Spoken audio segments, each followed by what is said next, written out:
This has raises serious questions about the political future of Eric Adams himself, but it also raises questions about how he could impact the political future of others, as there is a number of hotly contested races in and around New York City for the House this election cycle. You're right. This really has national impact. We're just a few weeks out from the election, and the balance of the U.S. House hangs in this moment, potentially. There are more competitive House races in New York than there are in any other state. And the Democrats in those races were scrambling last night, beginning, and then throughout today to, in some cases, distance themselves from Mayor Adams in this moment. We saw 4 candidates in tough races for Democrats calling for his resignation today. We're waiting to see if there's more. One person who hasn't, interestingly, not a tight race, but House Speaker, Minority Leader, exactly, who wants to be House Speaker, Hakeem Jeffries, did not call for Mayor Adams' resignation. How long do we think it will be for us to hear from Jeffries? What is the connection between the two men? And is this something he's holding off on for any particular reason? Because we did see a number of House progressives, including Alexandria Ocasio-Cortez, call for Adams to step down. Right. AOC spoke out last night, even before the details of the charges were announced today. Why is Hakeem Jeffries holding out? I don't know for sure, but he may have more ammunition if he waits. But he definitely cares about becoming Speaker. He wants to win the House, and that path is really largely through New York, which he knows better than anybody else. So we're going to be watching tomorrow as Eric Adams is arraigned. We'll see how the story develops, obviously. Something else that's happening tomorrow we wanted to talk to you about, Angela, is Kamala Harris making a trip to Arizona and going specifically to the border, an issue that she is frequently attacked on when it comes to her opponent, Donald Trump. It seems she's leaning in to weakness here. Absolutely. She is heading to the southern border tomorrow. She is taking what is potentially a weakness for her and trying to own that.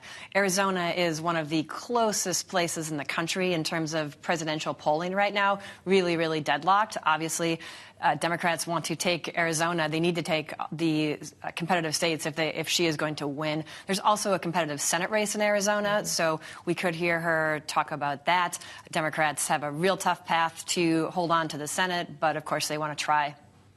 All right, Bloomberg Government's Angela Greiling. Keane, thank you so much for joining us. Now, Ukrainian President Volodymyr Zelenskiy visited the White House today to meet separately with President Biden and Vice President Harris. Harris making veiled references to her opponent while speaking alongside Zelenskyy last hour. There are some in my country who would instead force Ukraine to give up large parts of its sovereign territory, who would demand that Ukraine accept neutrality and would require Ukraine to forego security relationships with other nations.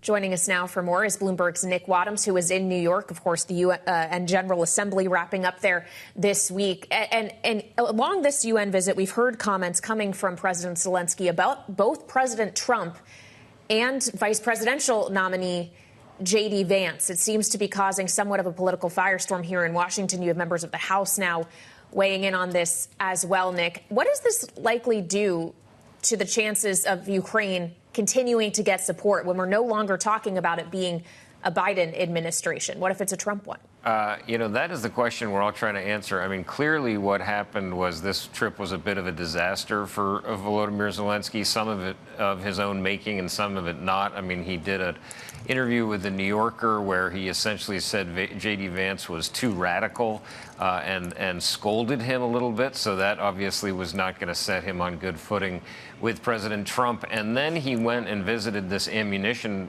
plant that was not only in the U.S., it was in Pennsylvania, sort of the swingiest of swing states, and it was even in Scranton, the birthplace of our current president.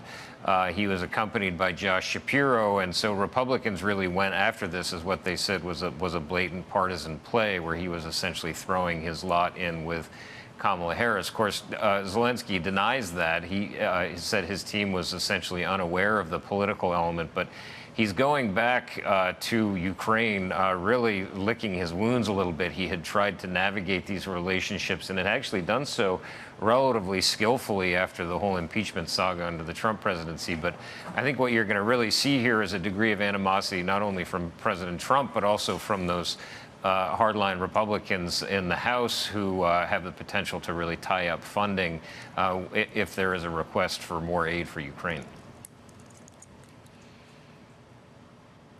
Nick, I wanted to come to you with a question about what Ukraine is going to get out of this trip. In terms of its request for, it's received $8 billion unveiled by Biden today.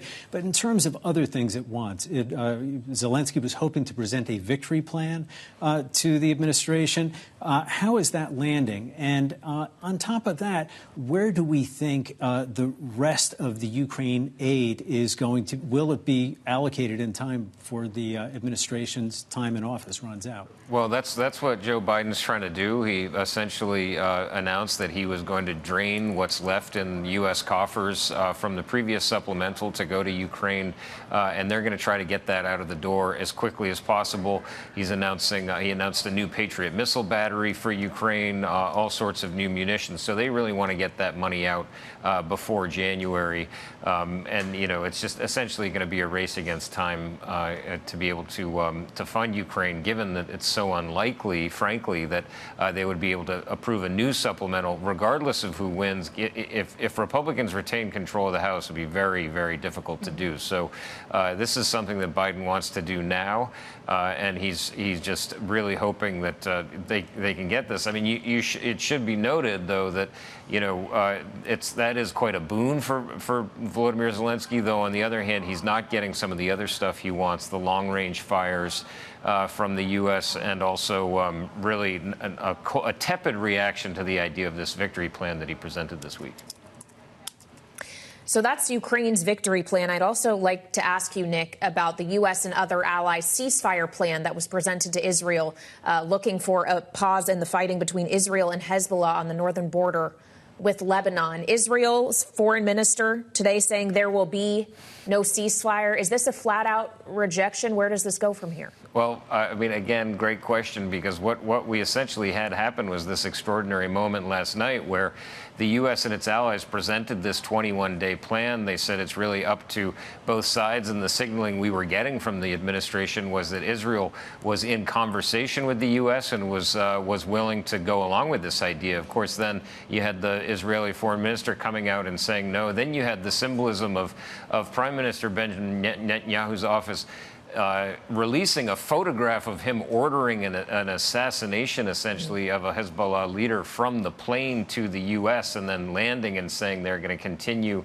and go full force against Hezbollah. So the U.S. is still saying Israel is in conversations with the U.S. and the ceasefire idea could go ahead. Israel very much, though, suggesting that it's not at all willing to do this, at least anytime soon.